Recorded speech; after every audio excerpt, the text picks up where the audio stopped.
Hello बच्चों, कैसे हैं आप? बच्चों, आज हम पढ़ेंगे हिंदी व्याकरण के अंतर्गत रस। हम जानेंगे यहाँ पर रस की परिभाषा, भेद और उदाहरण। तो चलिए सबसे पहले शुरू करते हैं रस की परिभाषा और जानते हैं कि रस किसे कहते हैं।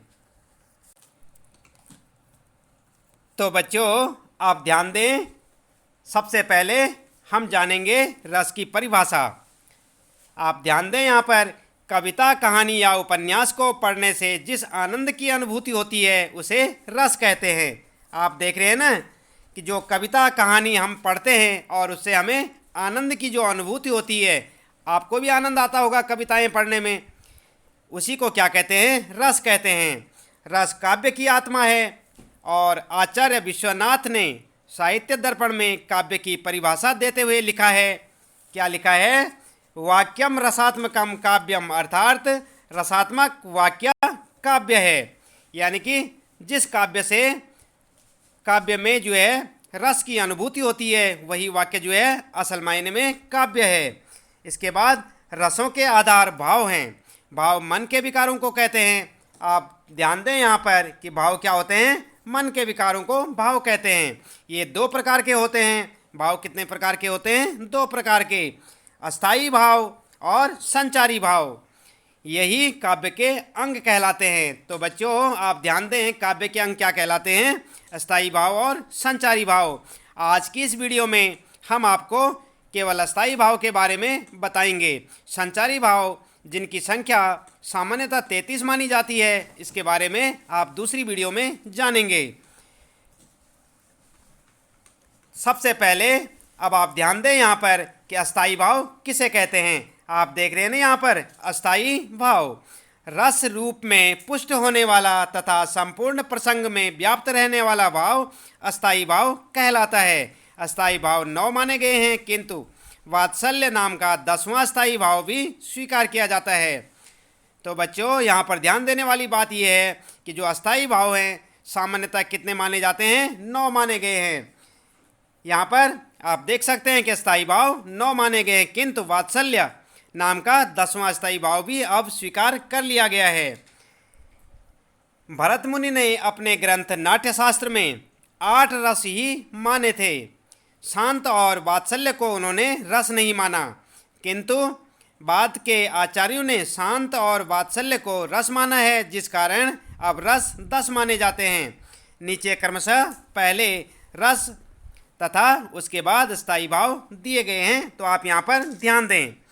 आप देख सकते हैं यहाँ पर क्रम संख्या और रस, अस्थाई भाव। यहाँ पर आप 3 चीज़ें देख रहे हैं। यहाँ पर तो क्रम संख्या देख रहे हैं आप, टोटल मिलाकर कितने अस्थाई भाव? 10 दिखाएंगे हम आपको। यहाँ पर 10 आप जो है अस्थाई भाव यहाँ पर देख सकते हैं। सबसे पहला जो है आप देख रहे हैं यहाँ पर श्रृंगार रस, उसके बाद दूसरे नंबर पे हास्य रस, तीसरा करुण रस और चौथा रौद्र रस। इसके बाद वीर रस, उसके बाद भयानक रस और बीभत्स रस, अद्भुत रस, शांत रस और वात्सल्य रस। तो इस प्रकार से आप देखिए, इसमें अस्थाई भाव जो श्रृंगार रस होता है, यहाँ पर आप देख रहे हैं नंबर 1 पे श्रृंगार रस। और श्रृंगार रस का जो अस्थाई भाव होता है वो क्या होता है? रति, इसे कहते हैं रति। और नंबर 2 पे आप देख रहे हैं यहाँ पर हास्य रस। हास्य रस का जो है अस्थाई भाव क्या माना जाता है? हास। इसके बाद करुण रस, आप देखें यहाँ पर नंबर 3 पे है करुण रस, और इसका अस्थाई भाव क्या होता है? शोक, यानी कि दुख। और चौथा जो है रौद्र रस होता है, जिसका जो अस्थाई भाव क्या होता है? क्रोध। और वीर रस का अस्थाई भाव आप देखें यहाँ पर उत्साह। और भयानक रस का अस्थाई भाव क्या होता है? भय। और इसी प्रकार से बीभत्स रस का जो अस्थाई भाव माना जाता है जुगुप्सा। और अद्भुत रस का अस्थाई भाव विस्मय। शांत रस का जो है अस्थाई भाव होता है निर्वेद। और वात्सल्य रस का जो है, वत्सल रस का अस्थाई भाव माना जाता है वात्सल्य। तो इस प्रकार से आपने देखे यहाँ पर रस और उनके अस्थाई भाव। आइए अब आगे जानते हैं यहाँ पर श्रृंगार रस। सबसे पहले आप देखें यहाँ पर कि श्रृंगार रस क्या होता है। जब किसी काव्य में नायक नायिका के प्रेम, मिलन, बिछुड़ने आदि जैसी क्रियाओं का वर्णन होता है, तो वहाँ श्रृंगार रस होता है। यह 2 प्रकार का होता है। आप देखें यहाँ पर बच्चों, आप ध्यान दें कि श्रृंगार रस किसे कहते हैं। सबसे पहले आप यहाँ पर ध्यान दें, श्रृंगार रस जब किसी काव्य में नायक नायिका के प्रेम, मिलने, बिछुड़ने आदि जैसी क्रियाओं का वर्णन होता है तो वहाँ क्या होता है, श्रृंगार रस होता है। और श्रृंगार रस कितने प्रकार का होता है, 2 प्रकार का होता है। नंबर 1 संयोग श्रृंगार और नंबर 2 वियोग श्रृंगार। आइए जानते हैं यहाँ पर कि संयोग श्रृंगार किसे कहते हैं और वियोग श्रृंगार किसे कहते हैं। संयोग श्रृंगार की जहाँ तक बात की जाए तो आप देखें यहाँ पर जब नायक नायिका के मिलने और प्रेम क्रियाओं का वर्णन होता है तो उसे क्या कहते हैं, संयोग श्रृंगार कहते हैं। आप देख रहे हैं यहाँ पर श्रृंगार रस के 2 प्रकार जो हैं यहाँ पर आप देख रहे हैं, संयोग रस और वियोग रस। तो संयोग रस किसे कहते हैं, जब नायक नायिका के मिलने और प्रेम क्रियाओं का वर्णन होता है तो उसे संयोग रस होता कहा जाता है। इसके बाद उदाहरण आप देख सकते हैं, मेरे तो गिरधर गोपाल दूसरो न कोई, जाके तो गिरधर गोपाल दूसरो न कोई। इस प्रकार से आप इसका उदाहरण लिख सकते हैं। इसके बाद आइए देखते हैं यहाँ पर, क्योंकि यहाँ पर आपने देखा पहले उदाहरण में आपने देखा कि यहाँ पर जो है मीराबाई कहती है कि मेरे तो सिर्फ गिरधर गोपाल है और मेरा दूसरा कोई नहीं है। इसके बाद यहाँ पर देखें वियोग श्रृंगार रस, जब नायक नायिका के बिछुड़ने का वर्णन होता है तो वियोग श्रृंगार होता है वहाँ पर। इसका उदाहरण आप देख सकते हैं, जब नायक नायिका बिछुड़ने का वर्णन यहाँ पर हुआ है, हे खग मृग हे मधुकर श्रेणी तुम देखी सीता मृग नैनी। तो यहाँ पर बच्चों आप ध्यान दें, यहाँ पर जो है नायक कौन है, श्री राम जी यहाँ पर जो है नायक और सीता नायिका हैं। इन लाइनों में जो है नायिका सीता है और राम नायक हैं। और यहाँ पर जो है जब सीता का हरण हो जाता है और राम जो है सीता को वन वन में जाकर खोज करते हैं तो वहाँ पर जो है पेड़ पौधों पक्षियों से जो है राम क्या पूछते हैं कि हे खग मृग हे मधुकर श्रेणी तुम देखी सीता मृग नैनी। तुमने एक ऐसी जो है सीता देखी है कि जिसकी आंखें जो हैं मृग के समान हैं। तो यहाँ पर जो है वियोग श्रृंगार है, क्योंकि नायक और नायिका यानी कि राम और सीता का यहाँ पर बिछुड़ना है। इसी प्रकार आप देख सकते हैं हास्य रस, पहले आपने देखा श्रृंगार रस, इसके बाद आइए जानते हैं यहाँ पर दूसरा है हास्य रस। जब किसी काव्य आदि को पढ़कर हंसी आ जाए तो समझ लीजिए यहाँ हास्य रस है। और इसका अस्थायी भाव क्या होता है, हास। मातहि पितहि उऋण भय नीके गुरु ऋण रहा सोच बढ़ जी के। तो इस प्रकार से आप इसका उदाहरण लिख सकते हैं। इसके बाद करुण रस, करुण रस की बात की जाए तो जब भी किसी साहित्यिक काव्य गद्य को पढ़ने के बाद मन में करुणा दया का भाव उत्पन्न हो तो करुण रस होता है। यानी कि जब आपको आपके अंदर जो है दया का भाव उत्पन्न होता है किसी काव्य या साहित्य को पढ़ के, तो उस समय क्या होता है, करुण रस का भाव उदय होता है। उदाहरण के लिए जथा पंख बिनु खग अति दीना मनि बिनु फनि करिवर करहीना। तो आप देख रहे हैं यहाँ पर उदाहरण है जथा पंख बिनु खग अति दीना, जैसे कि पंखों के बिना जो है खग यानी कि पक्षी बहुत कमज़ोर हो जाता है, बहुत दीन होता है। मुनि बिनु फनि करिवर करहीना। तो इसी प्रकार से यहाँ पर जो है आप इस उदाहरण को देख सकते हैं। असमम जीवन बंधु बिन तो ही जो जड़ देव जीवा वही मोही। तो ये है करुण रस। इसके बाद आइए देखते हैं यहाँ पर रौद्र रस का उदाहरण देखते हैं। जब किसी काव्य में किसी व्यक्ति के क्रोध का वर्णन होता है तो वहाँ रौद्र रस होता है। जैसे कि आप उदाहरण में देख सकते हैं, रौद्र का मतलब क्या होता है, गुस्सा आता आदमी को अपना विकराल रूप दिखाता है। तो यहाँ पर क्या होता है, रौद्र रस। उदाहरण के लिए अस कही रघुपति चाप चढ़ावा यह मत लक्ष्मण के मन भावा। संधा नेह प्रभु विष की कराला उठी उदधि उर अंतर ज्वाला। तो यहाँ पर क्या कहा गया है कि जब रामचंद्र जी को जो है गुस्सा आता है तो फिर वो क्या करते हैं, धनुष पर बाण चढ़ा लेते हैं और उनका रौद्र रूप सामने आने लगता है। तो यहाँ पर जो है रौद्र रस की जो है आप समझ सकते हैं कि यहाँ पर रौद्र रस है। और वीर रस की जहाँ तक बात की जाए, जब किसी काव्य में किसी की वीरता का वर्णन होता है तो वहाँ वीर रस होता है। आप क्या लिखेंगे कि वीर रस किसे कहते हैं, अगर आपसे कहा जाए तो आप लिख सकते हैं कि जब किसी काव्य में किसी की वीरता का वर्णन होता है तो वहाँ वीर रस होता है। जैसे कि उदाहरण के लिए आप देखें यहाँ पर वीर रस का उदाहरण, चमक उठी सन 57 में वो तलवार पुरानी थी, बुंदे ले हर बोलों के मुँह हमने सुनी कहानी थी, खूब लड़ी मर्दानी वो तो झांसी वाली रानी थी।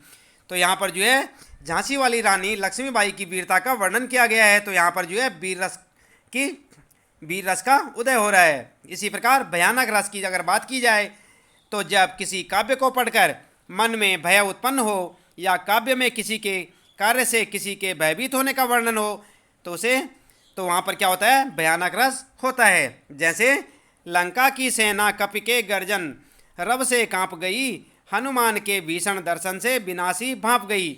तो आप क्या देख रहे हैं यहाँ पर कि जैसे ही हनुमान जी का जो है दर्शन किया लंका की सेना ने, तो वह जो है आने वाले विनाश से पहले ही घबरा गई। तो यहाँ पर जो है भयानक रस है। जब आदमी या व्यक्ति का किसी से कोई कहानी या साहित्य हम पढ़ते हैं और उससे हमारे मन में भय उत्पन्न होता है, तो वहाँ पर क्या होता है, भयानक रस। इसी प्रकार से उस कंपित संकित सेना पर कपि नाहर की मार पड़ी, त्राहि त्राहि शिव की सब ओर पुकार पड़ी। तो इस प्रकार से आपने देखा यहाँ पर जो है भयानक रस का उदाहरण। इसके बाद आइए जानते हैं यहाँ पर बीभत्स रस। बीभत्स रस का उदाहरण जानते हैं यहाँ पर और देखते हैं कि बीभत्स रस किसे कहते हैं। तो आप देख रहे हैं यहाँ पर बीभत्स रस यानी कि घृणा। जब भी किसी काव्य को पढ़कर मन में घृणा आए तो बीभत्स रस होता है।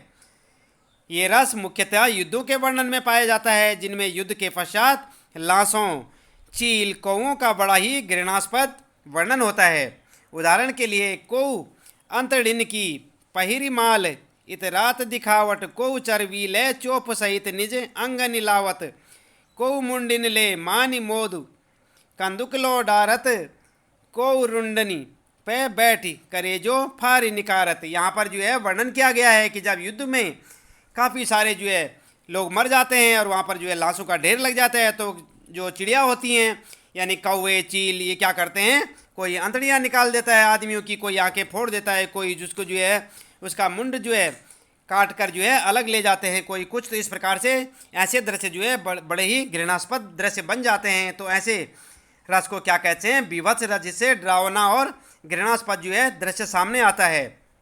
इसके बाद अद्भुत रस। अद्भुत रस की बात की जाए, जब किसी गद्य कृति या काव्य में किसी ऐसी बात का वर्णन हो जिसे पढ़कर या सुनकर आश्चर्य हो, तो अद्भुत रस वहाँ पर होता है। जैसे कि आप देख सकते हैं यहाँ पर उदाहरण में, यहाँ वहाँ दुई बालक देखा, मति भ्रम मोरी की आन विशेखा, तन पुलकित मुख वचन न आवा, नयन मूंद चरणन सिर नावा। तो यहाँ पर जो है अद्भुत रस की जो है अद्भुत रस का उदय होता है। इसके बाद आप देखें यहाँ पर शांत रस। जब कभी ऐसे काव्यों को पढ़कर मन में असीम शांति का एवं दुनिया से मोह खत्म होने का भाव उत्पन्न हो, तो उसे क्या कहते हैं, शांत रस। उदाहरण के लिए, मेरो मन अनंत सुख पावे, जैसे उड़ी जहाज को पंछी फिर जहाज पे आवे। और आपने देखा होगा कई बार जो है शांति मिलती है किसी काव्य को या साहित्य को पढ़कर, मन को बड़ा सुकून पहुंचता है। तो ऐसे में क्या मान सकते हैं हम उसे कि इसमें जो है शांत रस का उदय होता है। इसके बाद आइए आप देखें यहाँ पर 10वां रस है वात्सल्य रस। जब काव्य में किसी की बाल लीलाओं या किसी के बचपन का वर्णन होता है तो वात्सल्य रस वहाँ पर होता है। सूरदास ने जिन पदों में श्री कृष्ण की बाल लीलाओं का वर्णन किया है उनमें वात्सल्य रस है। जैसे कि आप देख सकते हैं, मैया मोरी दाऊ न बहुत खिजायो, मोसो कहत मोल को लीनो, तू जसुमति कब जायो। जैसे कि यहाँ पर जो श्री कृष्ण अपनी मैया यशोदा से कहते हैं कि जो बड़ा भाई बलराम है वह मुझे बहुत परेशान करता है और मुझे कहता है कि तुम्हें तो माता ने मोल ले रखा है, तुम्हारा जन्म नहीं हुआ है माता से। तो इस प्रकार से यहाँ पर सूरदास जी ने जो यहाँ पर जो है रस की उत्पत्ति की है यहाँ पर वर्णन करने में, तो ये क्या है, वात्सल्य रस का उदाहरण है। तो इस प्रकार से बच्चों आज हमने आपको यहाँ पर बताया रस, जो कि हिंदी व्याकरण का जो एक अभिन्न अंग है, और उसके बारे में हमने आपको यहाँ पर जानकारी दी। रस की परिभाषा, वेद और उदाहरण यहाँ पर हमने आपको बताया आज रस के अस्थायी भाव के बारे में। अगली वीडियो में आप जानेंगे संचारी भाव के बारे में। तब तक आप जो है इन्हें याद करें, सोचें इनके बारे में और समझें, और बार बार इस वीडियो को देखें ताकि आपके समझ में ये अच्छे से आ जाएं।